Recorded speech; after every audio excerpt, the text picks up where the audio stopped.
Hair thinning can happen for so many reasons. Whether it's stress or hormones or anything, at Nutrafol we've learned that real change starts below the surface.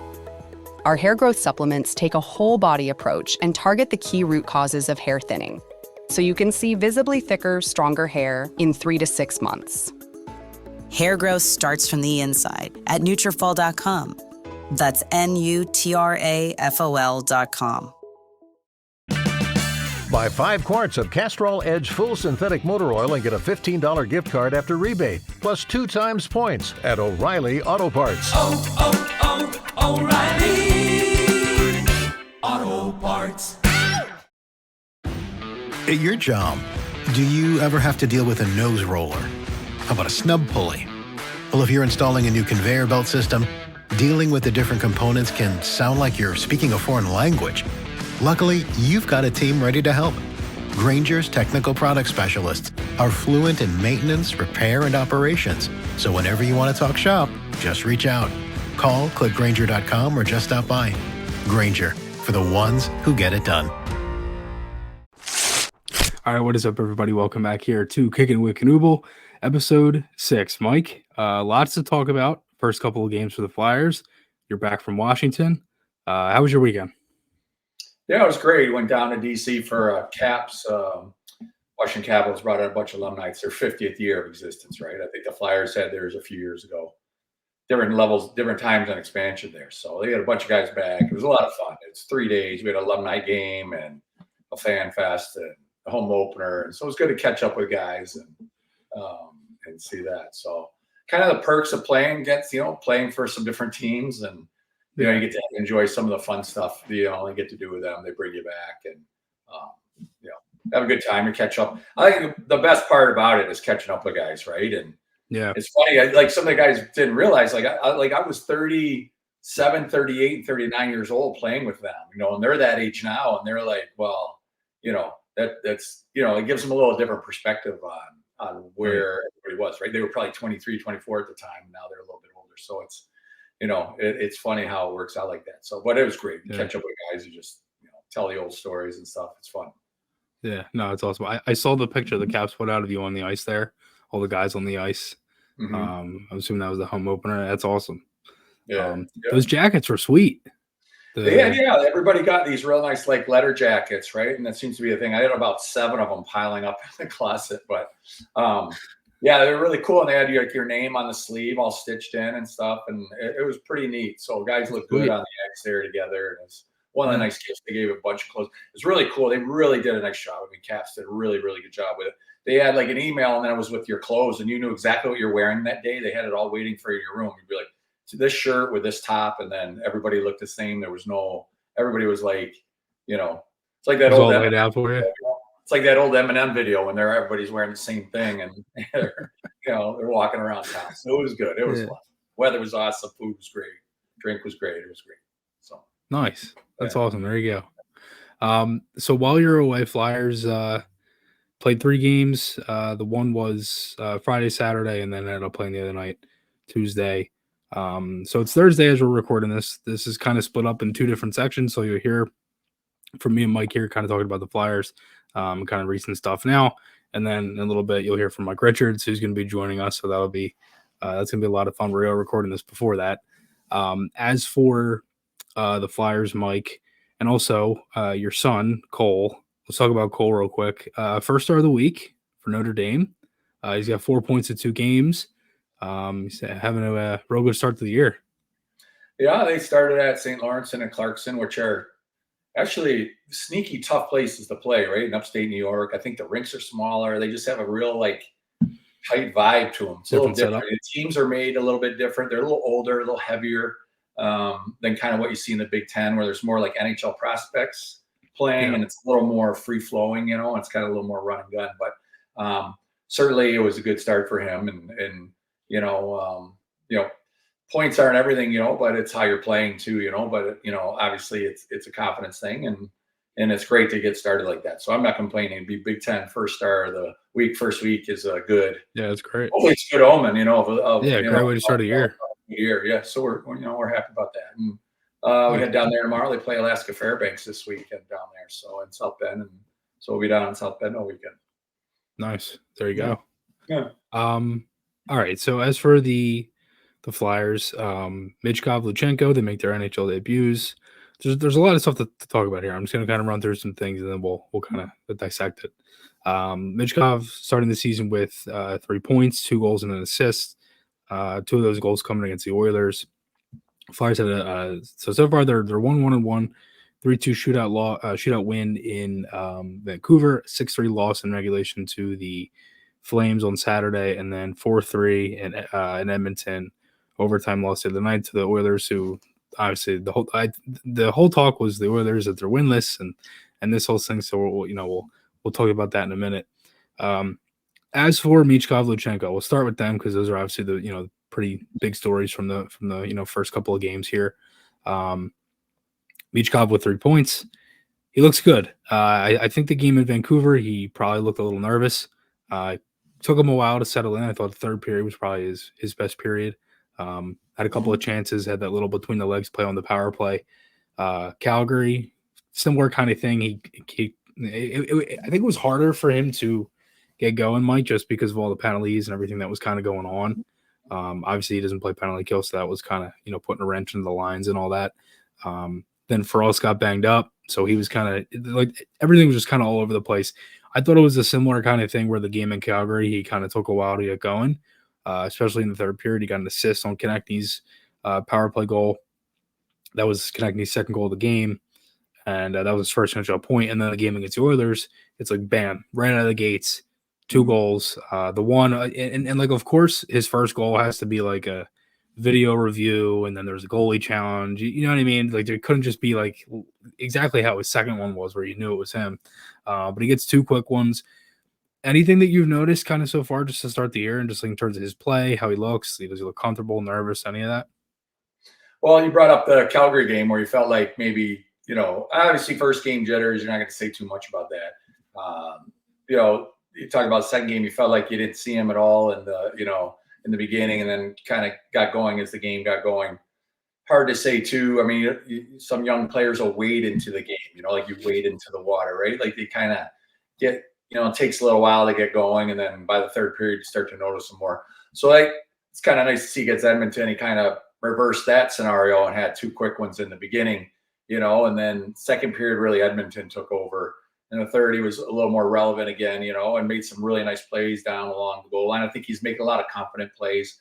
I think at one point in the 5-on-3, they had a face-off in the corner. The center got kicked out. He tried to jump in and take it, and Konechny said, no, I'm taking the face-off. And actually, puck actually squirted right by him. He wasn't quite jammed him up and slipped through him, But I think overall, he's looking pretty confident. He's Torts is playing him confident. Didn't love him in the extra frame.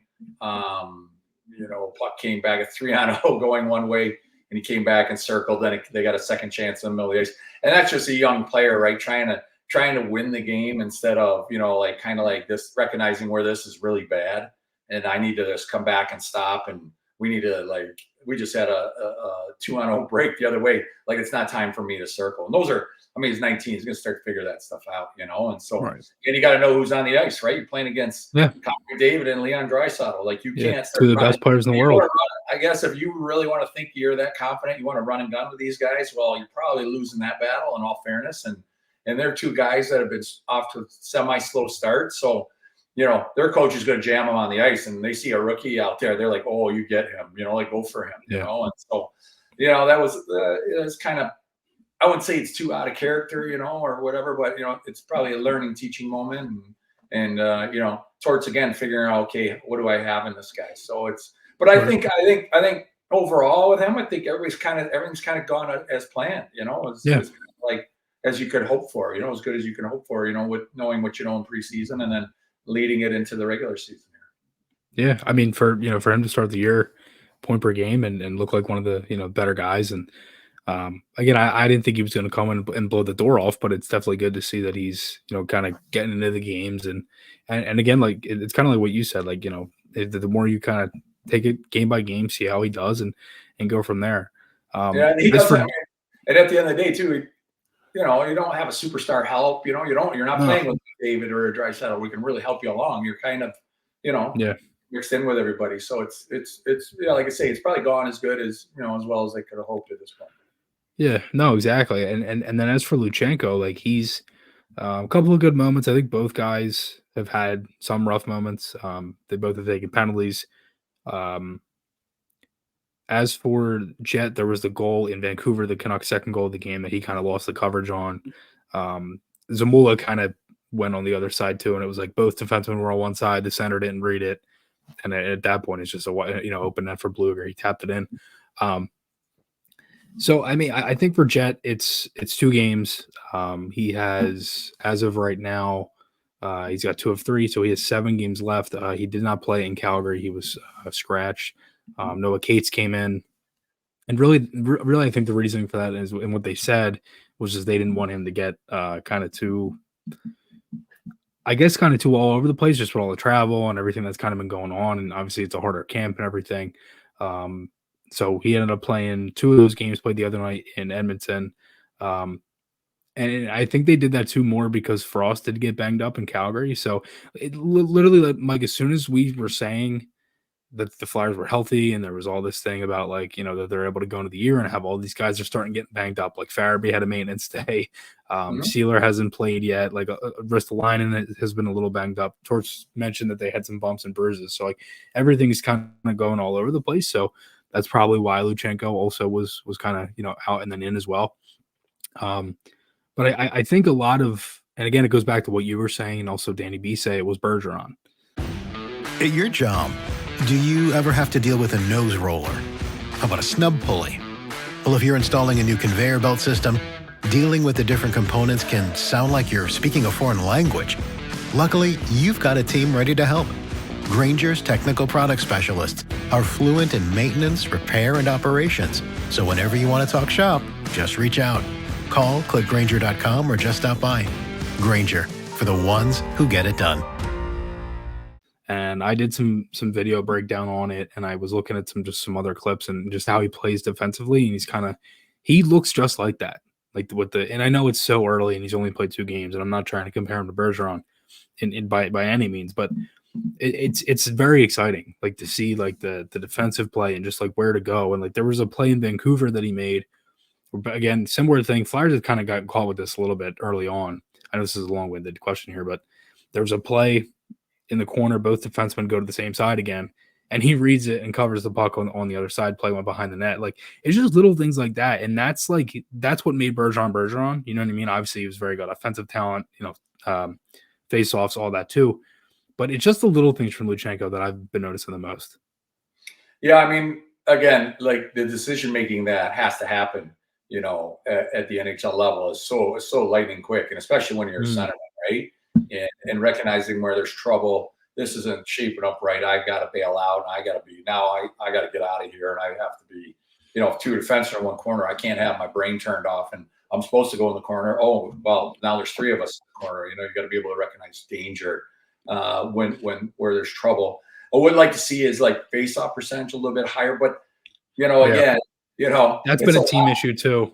Yeah, it is. It is. Yeah. It's kind of up with everybody. It's a lot, and I mean the pace, he's fine. You can see when he really wants to get up the ice, he can go into the scamper, kind of a scamper mode. His legs are a little gangly and stuff like that. Like he can get up the ice, and so a couple good chances here or there. Again, maybe after a couple this is not like, this is a little bit, it's daunting for a whole team. I mean, now you think about it, we talked last week and they were already on the road. So now you played 3 games. You still have another one, Thursday night against Seattle.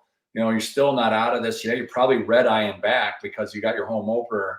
I mean, I'm not sure what the next game. I would assume Saturday, maybe Saturday night, yeah. Saturday night. So you're probably taking a red eye back tonight. You're getting home at 5 a.m. Like it's a lot right now. And so part of that too. You're going to sit him because the other guy's on the trip. You want to make sure everybody gets their, everybody gets a game in. Injuries start to like ding up guys, but I think the big decision will be in another week to 10 days. Be like, hey, is this the best way? Is this best for his development? And do we feel that if we get past this 9-10 game point, then we're then we really got to make a decision if this is best for his development, And so Right. you're like, sure, he can play in the NHL, but is it best for him right now? Is it Right. best for his development? So, those are decisions that they got to kind of make. And, this is where with the collective bargain and the CHL deal, where you like to be able to, like, well, why can't, I wish he could just go to Lehigh, right? And let him play. Exactly. Like, you have to weigh that, be like, well, he's going to go, you want him to play. He's up for World Junior. That's such a big deal in Canada. It's a big deal in his career, And he's gonna play like pretty high up too if he Yeah. makes So it. you're not gonna, is it worth keeping him? And then now you got to let him go for a month to go to World Junior.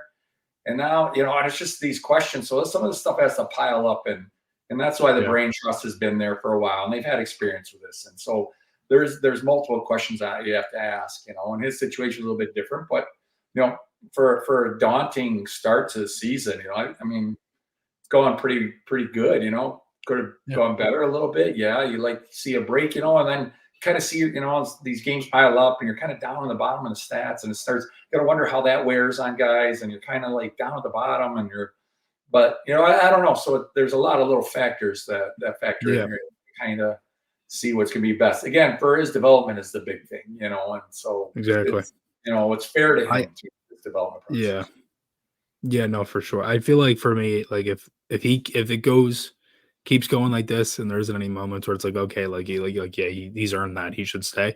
I think if it keeps like this, I would send him back. Mhm. That's just me. I think with what I've seen and just more of, kind of like what you were saying, like I'm not, again, like we said this on the first episode, they don't have to be good yet. I mean, I'm not ready to force Luchanko to play, 15, 16 minutes a night, and then say, you already have Frost, who's banged up. Coots has had injury issues the past couple of years, and then you have Lawton. So, like, are you going to keep Luchanko and kind of bank that those guys can stay healthy so that he can, end up being first, second line center? Then can he do that at 19 years old, 18 years old? Yeah, you know what I mean? It's tough. Yeah, it is. And I'm just, as you're talking, I'm thinking about development. So if it's mid-October now, so maybe you can keep them till the first part of November. You go to Guelph for 3 weeks, get your legs under you, get scoring. Basically, you're with World Junior from December 5th or 8th, somewhere in there, till January 8th. You're basically with Team Canada for a month.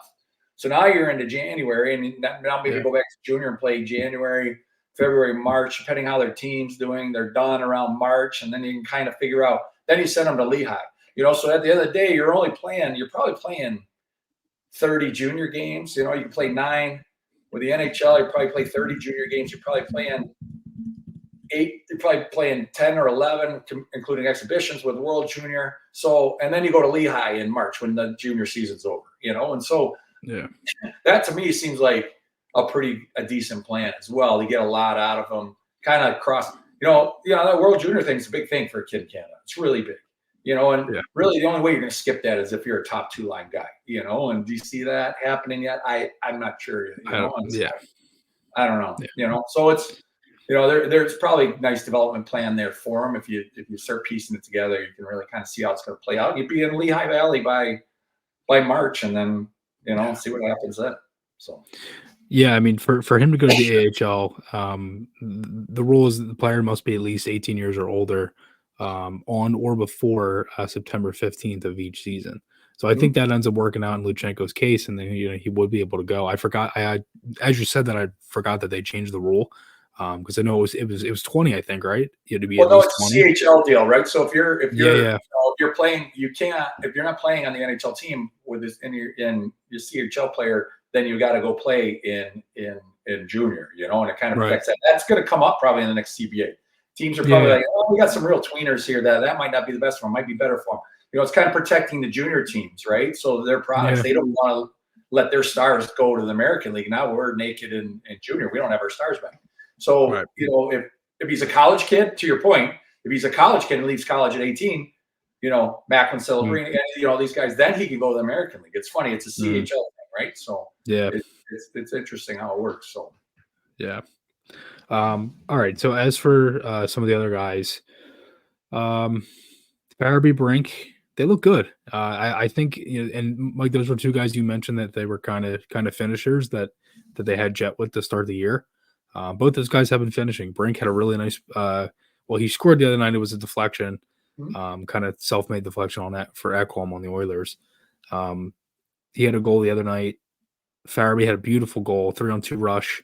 They ended up putting Couturier up because, again, like I said, the lines kind of got a little jumpy, but those guys look good. Tippett, he's had some really good moments, I think, especially in the last couple of games.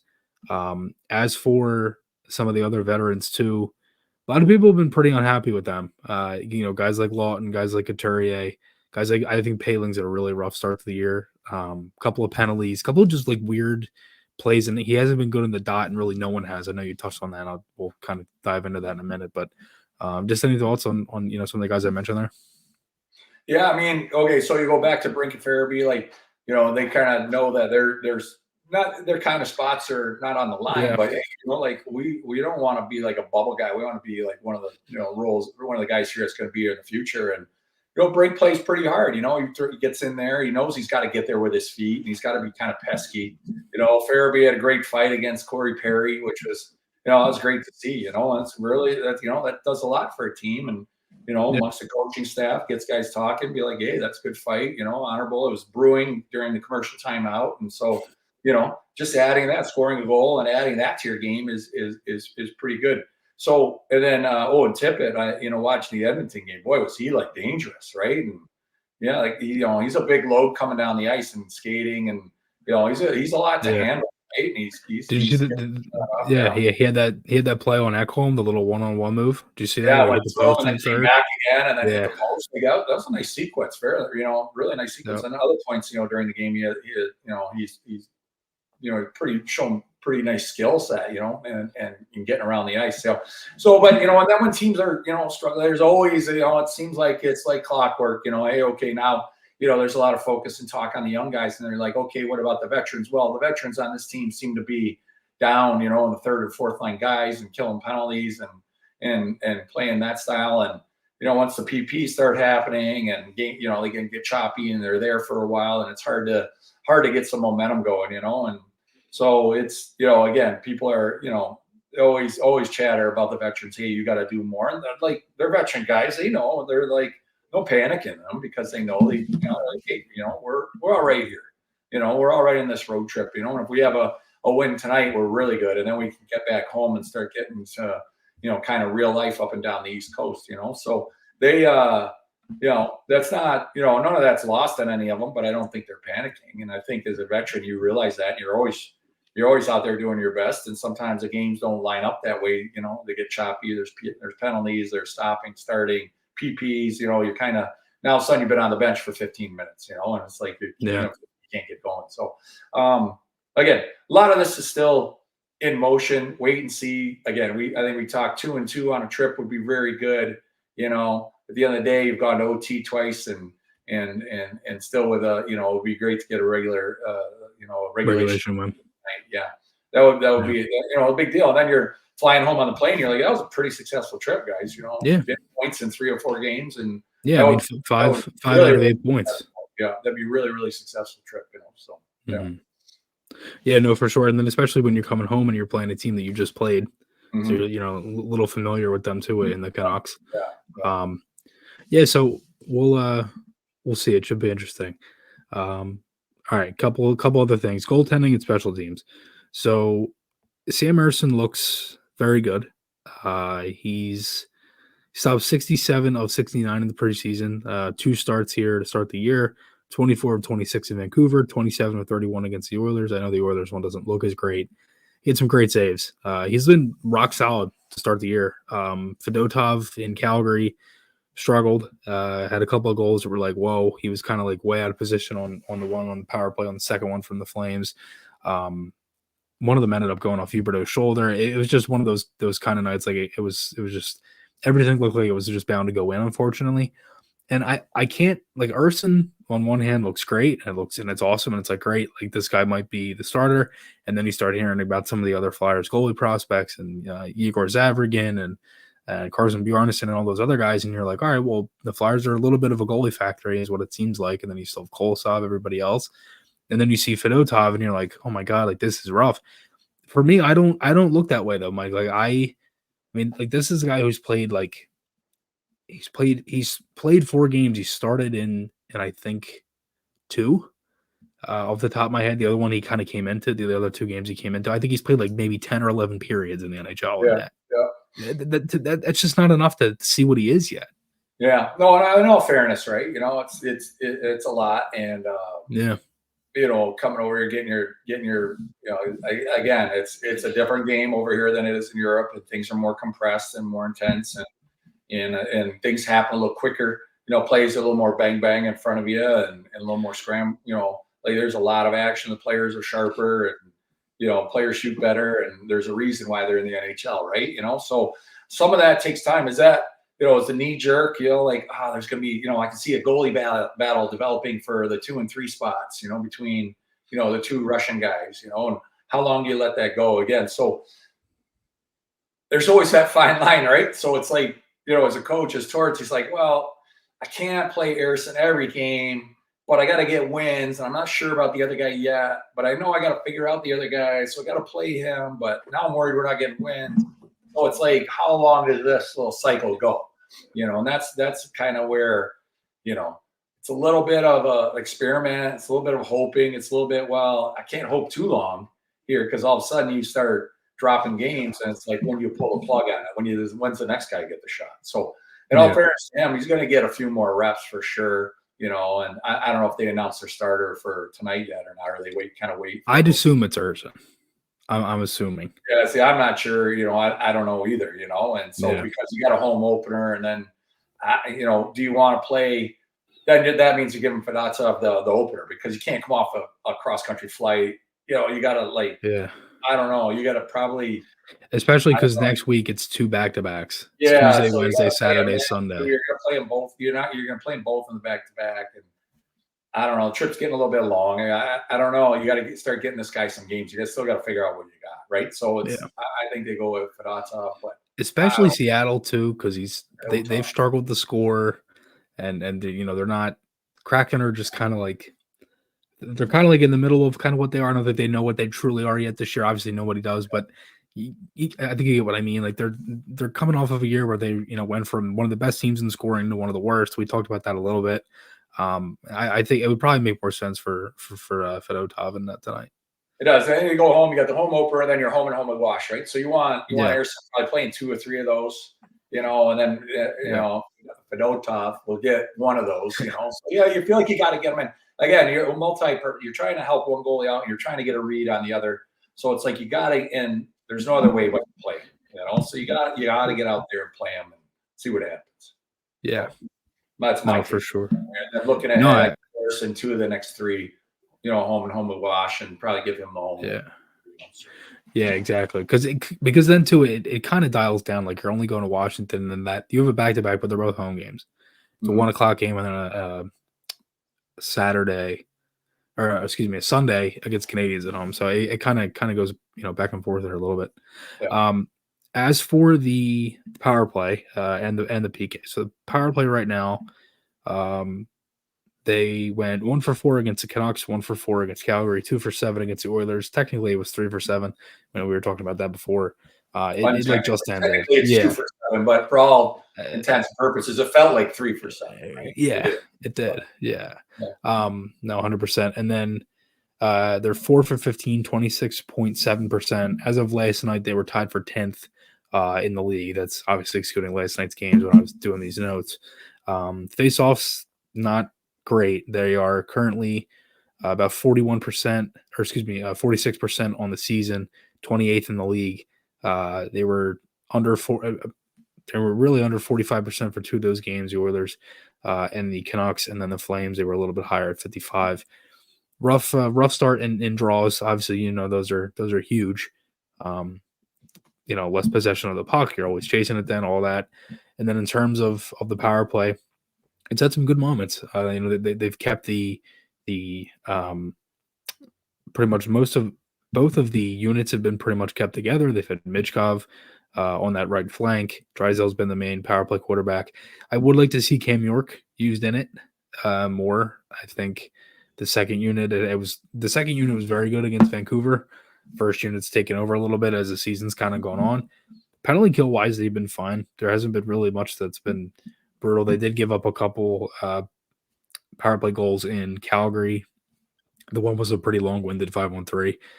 Sometimes it was just kind of like bad penalties at bad times, and then most of the first period in that one, and then, but like the way that the penalty kills looked, it had some good moments. They got the shorthanded goal as well to start the year, and they've had chances. Konechny had a breakaway in the first game on shorthanded. He scored a shorthanded on a 2-on-1. I believe they had another 2-on-1 in the last game as well. So they did, the power kill that they talked about last year, that's been, straight out of the gate, and the same thing like last season. But just any thoughts overall on just special teams and, obviously the face-off dot like we talked about earlier? Well, I think the PK's right been as advertised, right, and that's a pretty strong suit, So that's kind of like expected, right, and good to see. Always love a good penalty killing. And as far as the power play, Michkov is obviously an influence on it. It has a puck on his stick a lot. To be in the top 10, I think you got to be really thrilled with where that's trending at 25%-ish right in there. You're like very happy about that, right? So it'd probably be even higher. Technically that one was not a power play goal, but it was expiring, and I mean, obviously can't count it for your stats, but still a lot of good stuff out of a second unit. So I think you got to be really encouraged with the power play. Again, Michkov has it's a nice like kind of quarterbacking guy they have on it.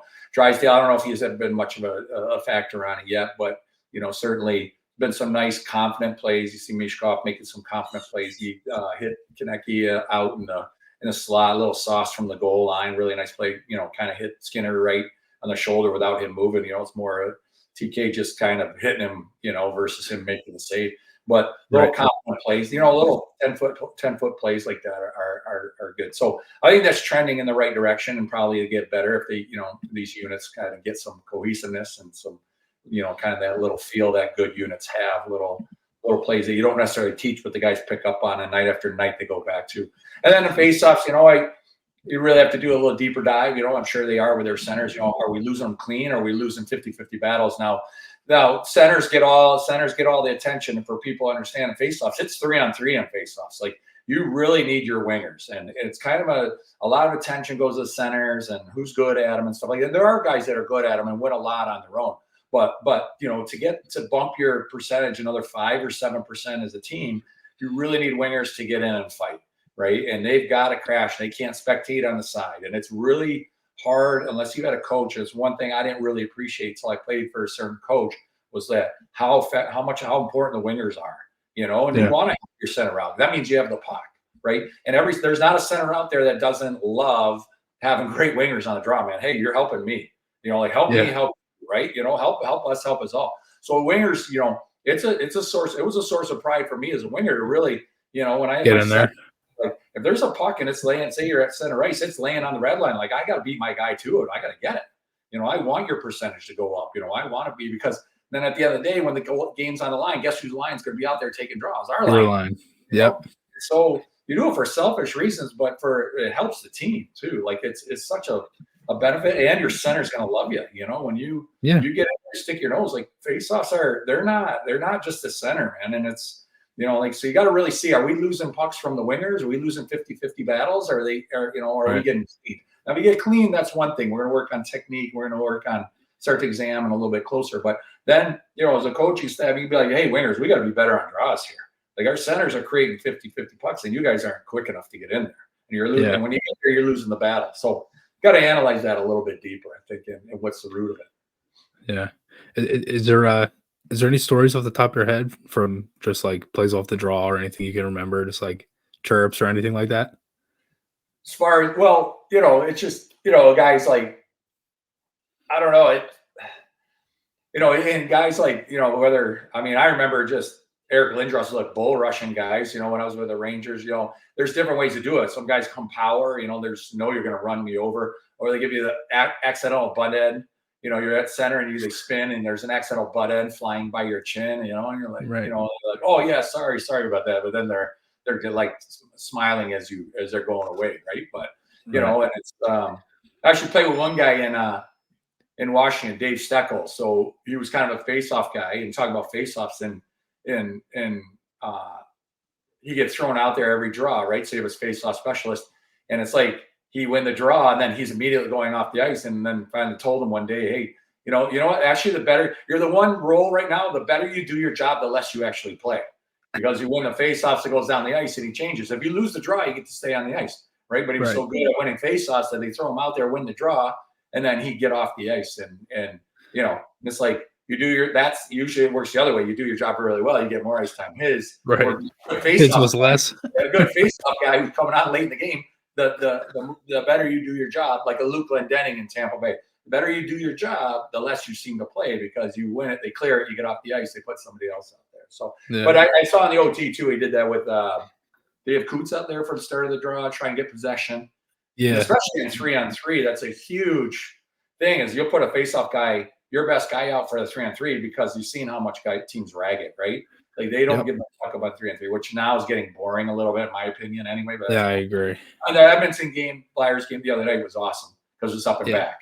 But there's games when 3-on-3 is fantastic, and then there's games where it's a snooze fest.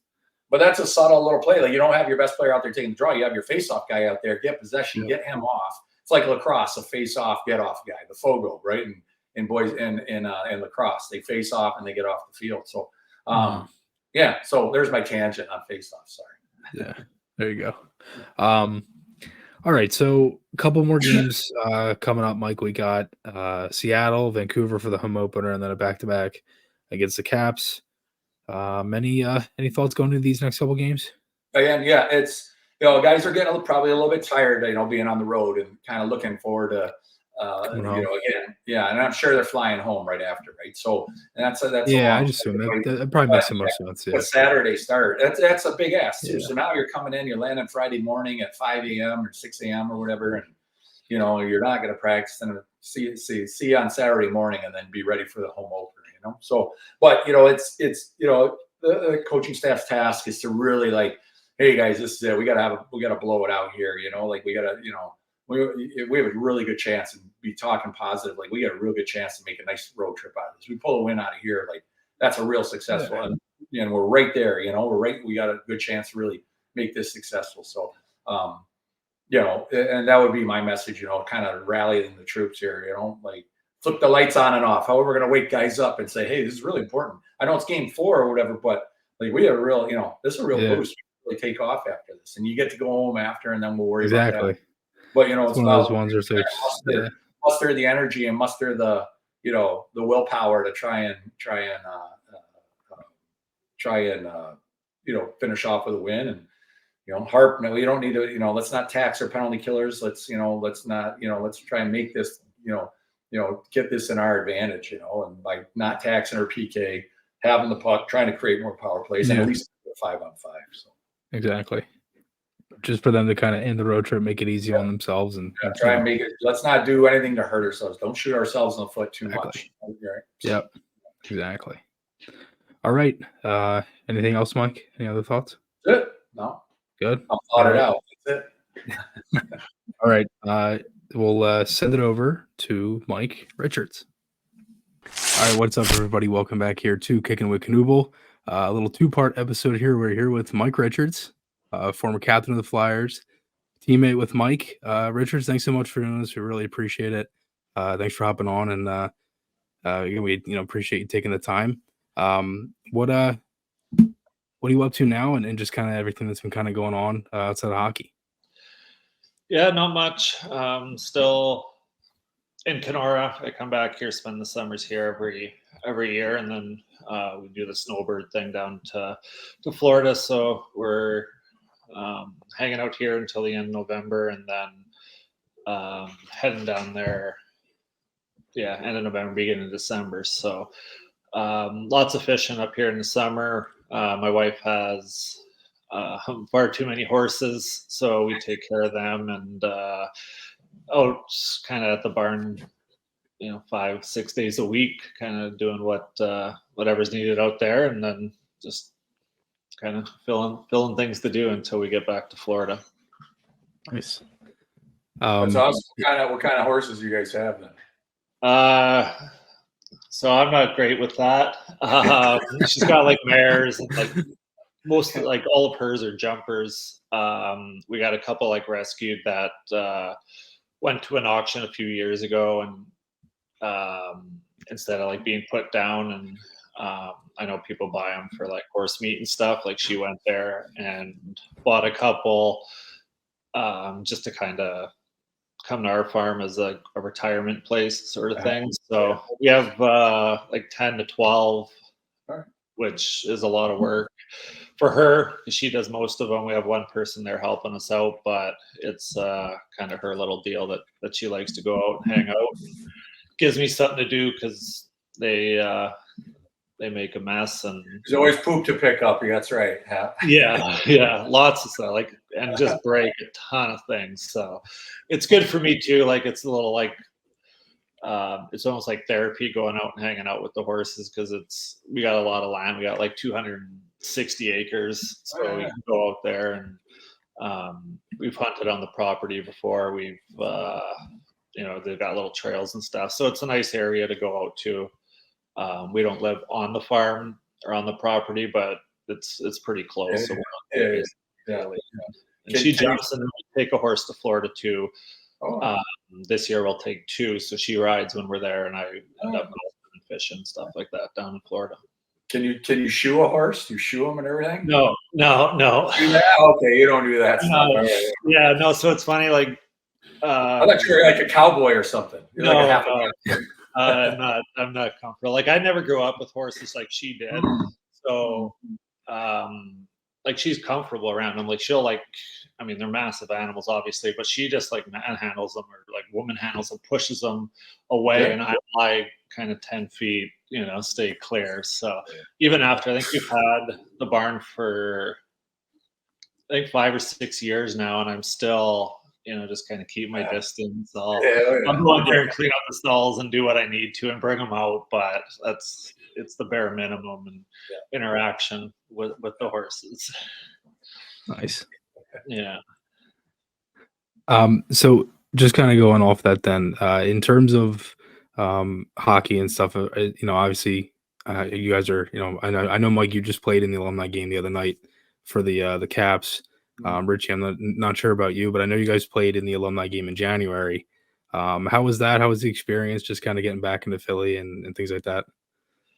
Yeah, it was awesome. I liked it. I wasn't nervous like going back, but I just never like done any of those things, especially like being up in Kenora here, where everything, like nothing's really easy to get to. So I just like a lot of the time it's like 2-hour drive, 2 flights to get anywhere. So we don't end up going to many of those events. So I was excited to get back, and I had a lot of fun. I think I'll hopefully do more of those in the future.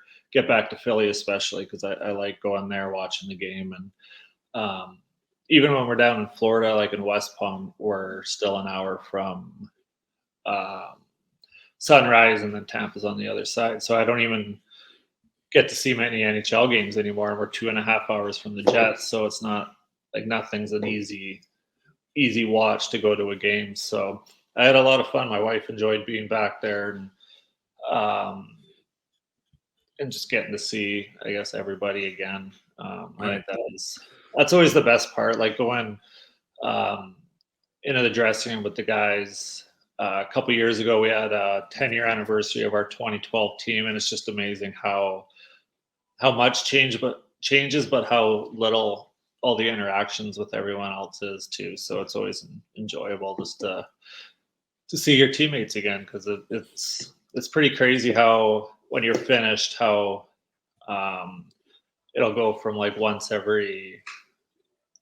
week talking to once every couple weeks, and then time takes over, and you don't talk to a lot of the guys anymore. So it's always nice to see everyone. Yeah, it's a good point. It was nice to have you back. It was good to see you, and you deserve to be back there being a captain, and that means something, in that franchise. And Brad Marsh does a really, really good job with the alumni stuff. It's fun.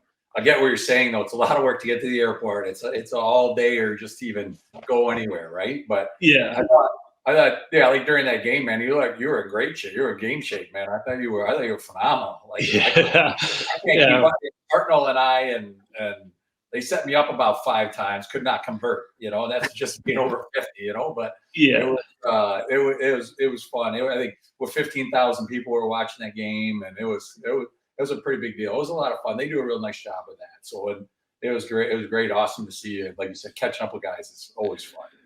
Yeah. Yeah. Brad does do a great job. Like even I always get the emails and like a lot of the times just didn't work out before. So when I got the email about this, I was pretty pumped about coming back and just seeing like even like the older Flyers who were always around when I played that were still there, and you got a relationship with them a little and seeing them too. So the whole weekend for me was awesome, and just happy I did it and happy to get back there and hopefully again here soon to get back again.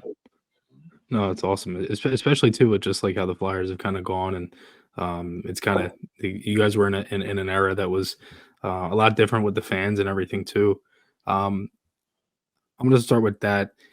I'm going to ask you guys about 2008. Obviously, you know, Mike, I keep saying Mike. I'm going to make sure I don't do that throughout this and make sure I get the right one. And Mike, we talked about before with Marty on how, you know, the vibe kind of going into 08 was, you know, obviously you guys were one of the worst teams in the league in 06, 07, trying to come back from that and trying to come back from that and just kind of, you know, see what could happen. You guys went out and got, you know, Chemo and Hartnell, Briere. You know, Marty came at the deadline that year. For Richie, this one's for you too. Could you guys kind of sense like with the way that the team was kind of going and trending? I know Marty touched on it a little bit, Mike. Just how, you know, the team was kind of, you know, up and coming, and then, you know, that following year, you guys with the coaching change and everything, you get the Eastern Conference Finals. But could you guys kind of see that was kind of on the rise a little bit?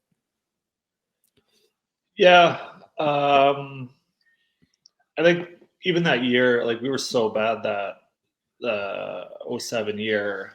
I think like when Homer came in, and even like the trades he made for like Coburn, some of the guys from the Phantoms got a shot, so you could kind of see like I guess the outskirts of a team, and then or the team that it was going to be the following year.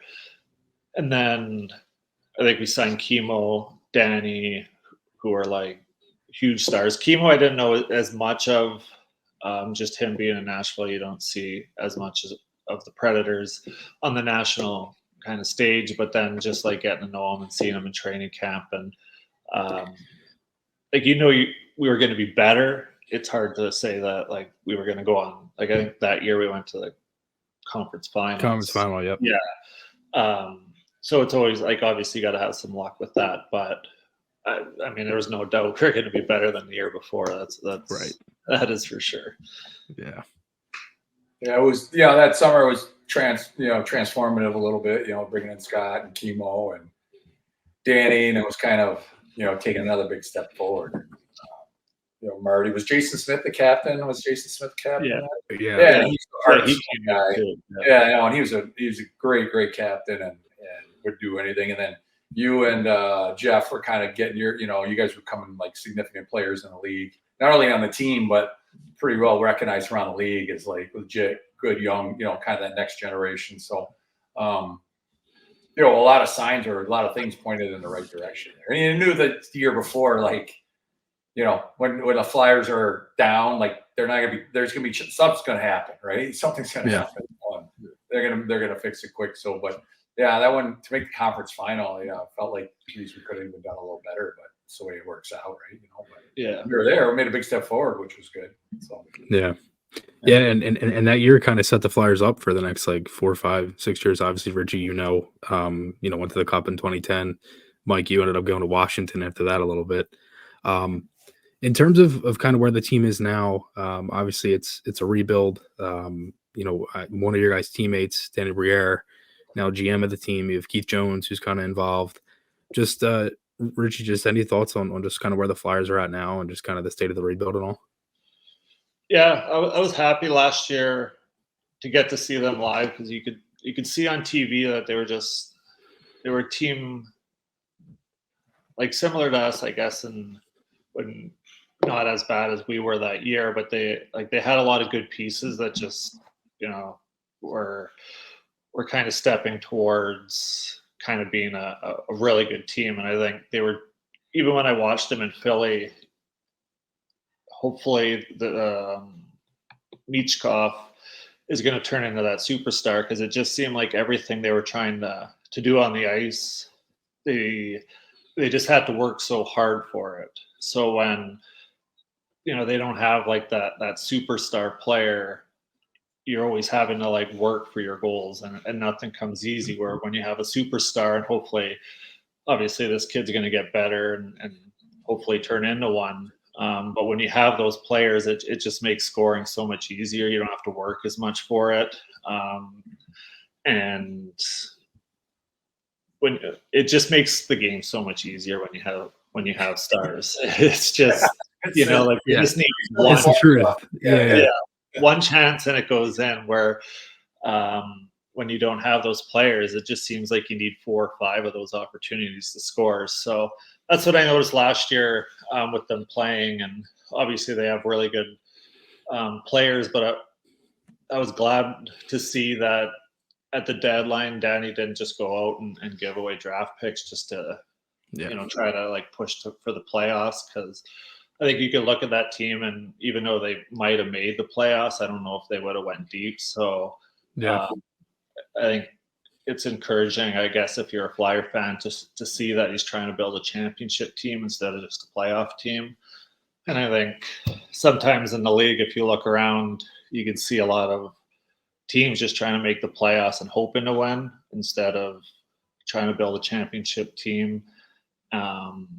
So I was happy to see that. It's nice to see that you're doing it right, and you're not just trying to like push through players and just try to get into the playoffs and then get lucky to win. You're trying to build that championship team. So when you get to the playoffs, you have expectations to win and not just kind of hoping for it.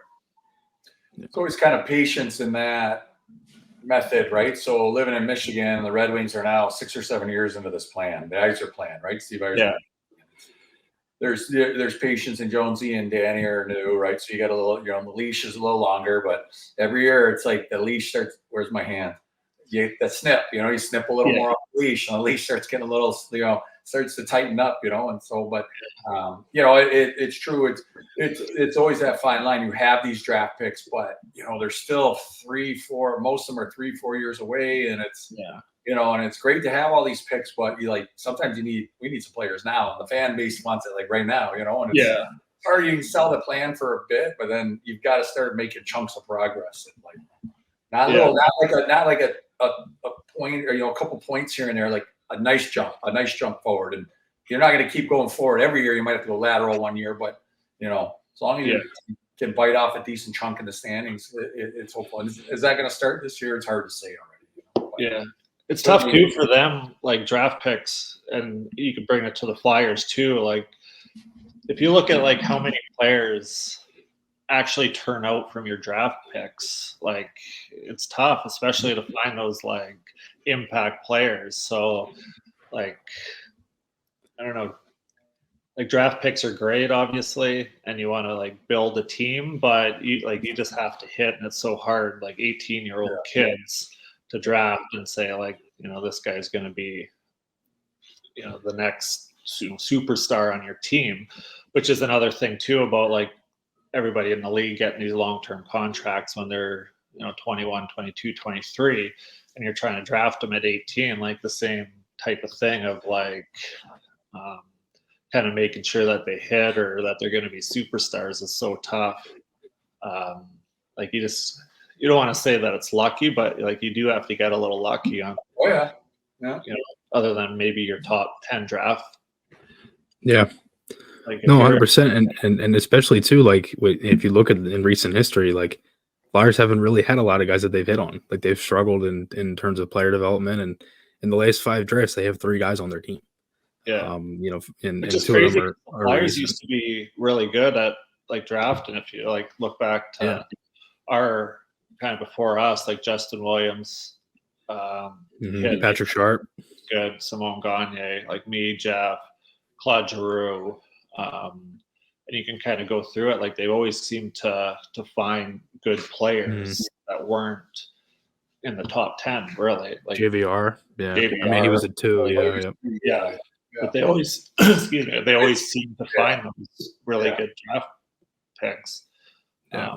Patrick Sharp was another guy that was with Philly. So, I mean, it's huge when you can do that. Like Tampa, when they won, they found all those guys not in the first round. Vasilevsky, Kucherov, the Pelot, the guy in Killorn. Like they had so many guys that weren't like high draft picks, and it just sets your team up so quick when you can bring in these, third, fourth, seventh rounders to play and have an impact. They're like, it's like a winning lottery ticket. It's like it really is. The old diamond in the rough is great, So, Yeah. No, 100%, and especially too, like, because again, like kind of like how we were saying with 2008, like it was a lot of trades and free agency. Like that's kind of the opposite of that, is when and that's kind of where the Flyers are at now. Yeah. Reggie, you mentioned Michkov a little bit. Jet Luchanko as well. He's a recent guy that just made the team. Currently on it looks like it could be a 9-game kind of skid to see if he'll stay around for the full season. Just any thoughts on those two guys and just kind of where the Flyers are kind of going with them? Michkov, I've only seen him just the other night, actually, when he played. He scored his first 2 goals. And he looks dynamic. Like he looks like he's just got that knack to score, knack to be around the net. Like he always seemed like he was in the right position in the offensive zone anyways. Like you're just kind of like isolating him when he was on the ice and seeing where he is, and like that, that goal scorer's touch. It's a big skill, just knowing where you are, knowing where to put the puck. So it'll be exciting for Flyer fans to just see him kind of grow up, because he looks like he has all the skill. And then the other player I didn't really see as much, but I got a buddy who's a Flyers fan, and he seems to be really high on him. So I guess for the Flyers, it's tough because, like Mike was saying about Detroit, of not being in the playoffs for so long, like you want to give these kids time to develop. You don't want to bring them up too soon, and then you start getting into the contract stuff with them about them not being on entry level and all that. But at the same time, you want to have success as a team too. So I think Danny's got a kind of a tough job of knowing when they're ready and putting them in, but also balancing that with kind of where you are as a team. And Flyer fans may not be as patient as some places like Detroit. If they don't make the playoffs for 6 years when you think the rebuild's over, it might be tough. So I mean, Danny's good. He's a patient guy. He can kind of drown out. Jonesy too knows the game, so they should be good. But my first impressions of Michkov was he seems to be a really natural goal scorer. At least offensively, he looks like he's got a lot of talent there. So when you and Karts broke in, were you 19? Did you finish your junior, then jumped to the American League, right? Yeah, so I was 20 years old. When you made Philly? 4 years. What's that? You were 20 when you started with the Flyers? Yeah, so I played 4 years junior and then went to, because the 19-year-old year was the lockout year. Yeah. So what was like for you and Karts are kind of same age or whatever, but so what was the hardest part, like when you were 20? That's still really super young, right? You didn't have a ton of, you played 20 plus games, in playoffs in the American League, and not a ton of pro experience yet. What was like, what do you feel like you had to do as a 20-year-old to really like make the team and say, hey, I need to be here? Like for these young guys, what do you feel like you had to prove to show that you belong? Yeah. Not as much that I had to prove. Like every game was so exciting that I think by the second half of that year, you start like losing a lot of steam, because every single game, like for me, especially because like I'd watch the Leafs games, like Hockey Night in Canada. So every time you go to Toronto or play your first game in Toronto, you're so excited to play. So it wasn't as much like you always just thought that you just like showed up and played. So there wasn't like a lot of thought of, I got to make this team, or you're just naive and you show up and do what you're told for the most part. But I think the challenge for them will be like the second half of the year is the toughest because everything's new, everything's exciting. You get jacked up for every game. The people, like I'm guessing, like for me, it was always the guys that you would see on TV, your Sakic's. You'd go in Detroit and see some of those lineups with, Shanahan and some of the guys that you grew up. So everything was so exciting, but then by the end of the year, you're just so exhausted because every game that you're so excited for, and then you're not used to playing that many games, it being that physical, and you just kind of lose steam. And I think for them, that'll be one of the toughest things that they'll have to deal with, and Torts will have to kind of manage their minutes and all that stuff. But for me, that was the hardest part of that year. I actually think I started out really well, and then by the end of the year, I went like a long time without scoring, and it's frustrating, and that'll be tough for those guys.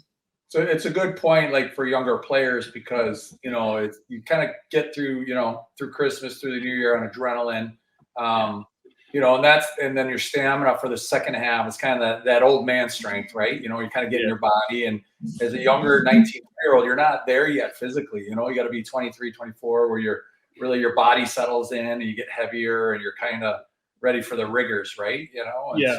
Especially like I was 20, so I was even. Like I think is Michkov 19 or 20? Yeah, 19. He's 19. A year younger. Yeah.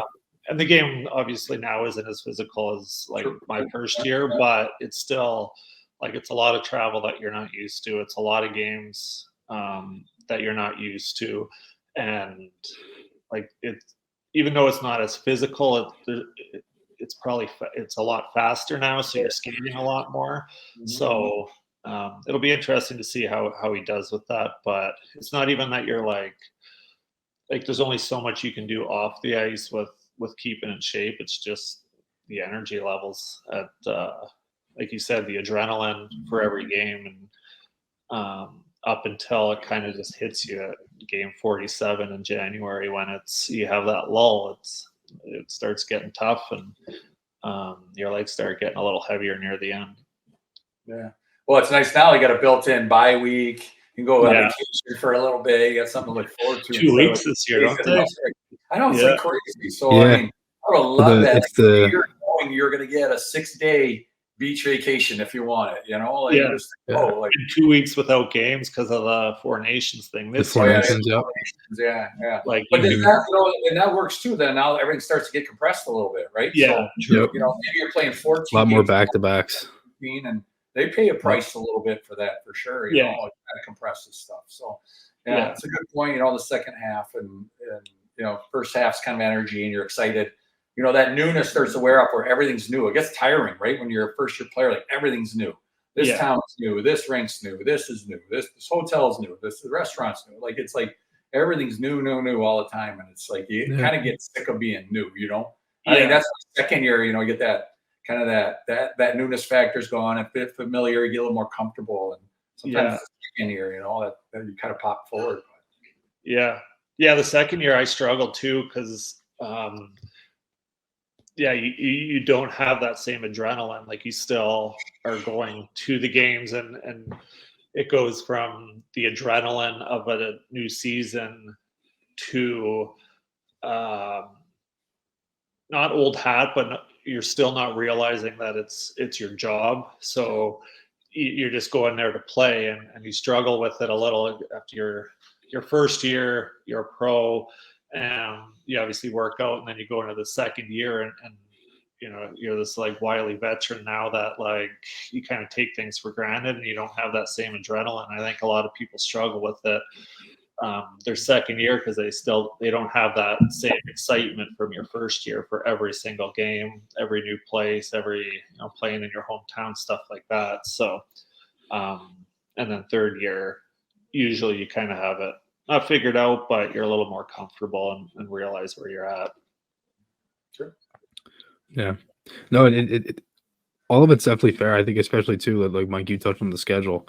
They have I think it's 13 back-to-backs, and it's like 11 3-4s and like 10 4-6s, like kind of like all of it's condensed, and then obviously like the Four Nations there too, Reggie, like you were saying, like all of it's really tight. So it's a lot of and it's kind of like Mike, what we talked about before is like don't kind of leave points on the board kind of thing. Like if you got a chance to close out a game, then close it out, because it only gets tougher when you have so many games and so many nights and all that too.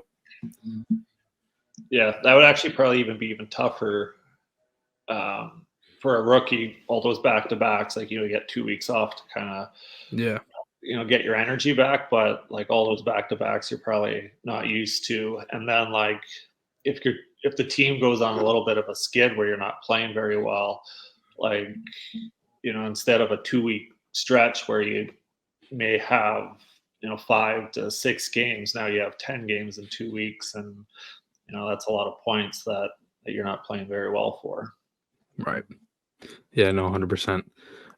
In terms of you guys as teammates, Richie, any funny moments with Mike that you can remember off the top of your head? Not to put you on the spot, but yeah, no. Well, I'll give him a little time to think. It's hard, right? Because you forget stuff as you go.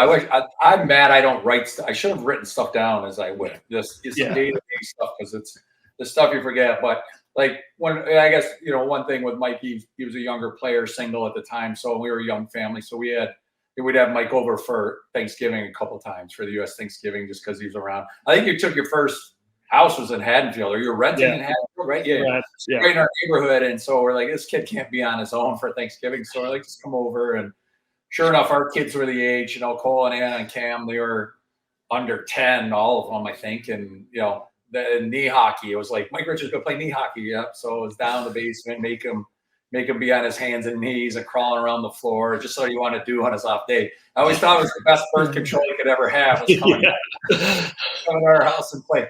Have the kids wear them out and be like, see, this is what we do when we go home. And be like, man, I'm going to be single for a while. I think I'm going to try to get involved in this for a while. So, but it was always a treat. It was always a nice thing. The kids love it. And our picture, computers, how they scroll through pictures. Once in a while, it pops up, you guys playing knee hockey and scrolling through the catalog or whatever. And so it was always a treat to have Mike and come over, and just a nice calm for being a young guy who's super just nice to have around, right? He'd been like your son, who's just a nice kid to have around, and just, he didn't have to cook or anything, and he could just eat and come and go and get dragged around the basement. Yeah. But it was always, that's one of the things I was happy over for Thanksgiving. What a treat it was. Yeah, there was a lot of like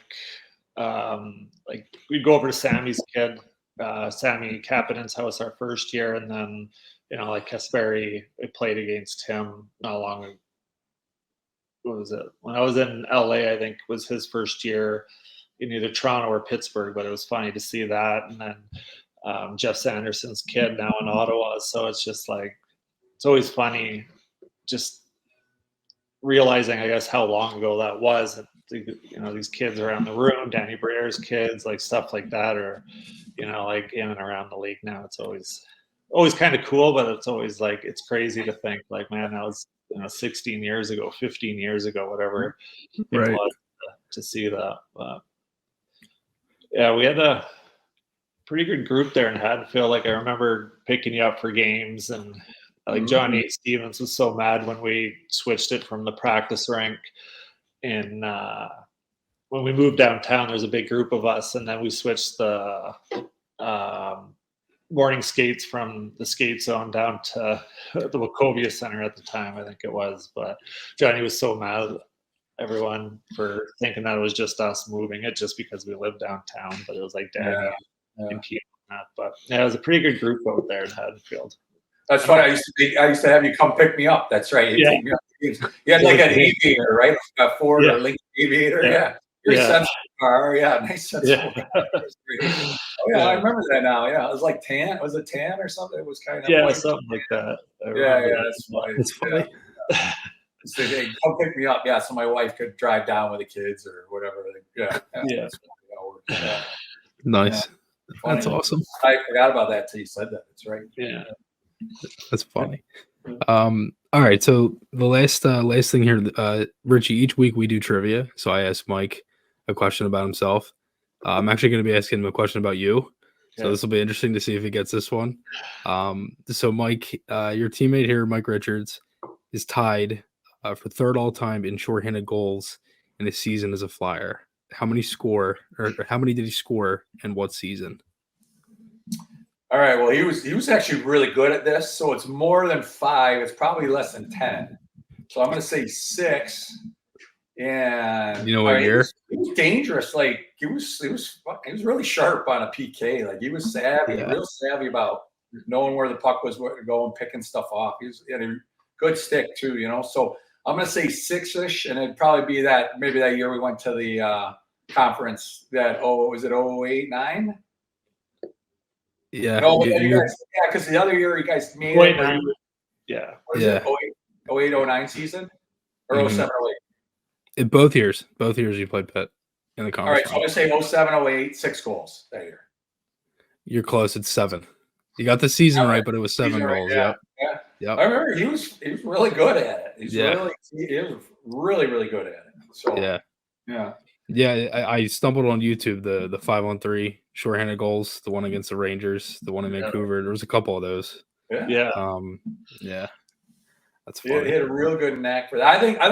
I think Richie was always he had a real good knack for the game. Like in that respect, he had a real good knack for like, I'm gonna go out and have a fight right now. I'm gonna do something. And he also, I mean, for better or for worse, you got the rule book changed, right? Kinda. And so, you were really, you could be a real predatory type hitter. And I mean that, like, and nothing wrong with that. Like, I mean, you were good, and you knew how to give out a hit when you really had to. And they've actually eliminated some of these style of hits. You and then Matt Cook took it a little bit further too. But but you're not going to take credit for it, right? No. But you don't want to do that. But like you were like a nasty, like just a hard nose. That's what I respected the most. Was like, this kid can really do it all. Like he'll do anything. All right. So that's it for this one. Richie, thanks so much for joining us. We really appreciate it. Ball as well. And, we'll maybe we'll have to do it again sometime. Yeah. Anytime. Just let me know. It was good seeing you guys and appreciate it. Yeah. Thanks, Richie. Thanks for joining us. Good to see you, buddy. Yeah. Yeah. Good to see you too. Hopefully make her back to Philly at some point here in the near future and catch up, cross paths again at some point here. So you got it, buddy. Yeah. Thanks again, bud. Yeah, no problem. Thanks a lot, guys.